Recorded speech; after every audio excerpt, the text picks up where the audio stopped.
伫苗栗西潭的大三线，初七的时阵，有民众看到有2台跑车伫咧驾车，而且因为着要闪过测速，竟然甲车牌砸起来。不过，这行为拢去互监视器翕起来。落尾树才过半点钟尔，就随去互警方抓到，移送法办。红色甲粉红色跑车一前一后冲过去，不过这2台车的车牌有点奇怪，毋是咱平常时伫路顶看到的车牌。其实这2台车的车牌已经遮起来，苗栗警方初7早起接到民众报案，这2台跑车加车牌出现在第3线西潭路段，警方马上拿查围捕。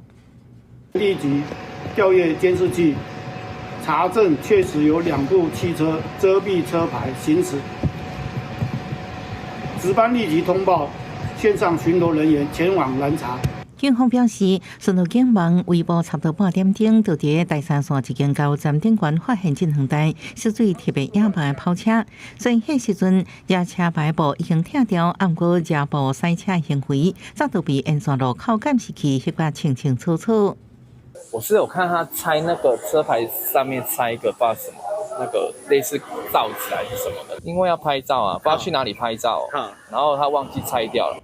连假数一开始，高雄警方讲是为新店到苗栗佚佗，规车翕上了未去将布拆落来，不过后来承认是危险西段路段的区间测速处地，才会遮车牌。警方依照道路交通管理处罚条例开罚，刑罚2400到4800。记者综合报道。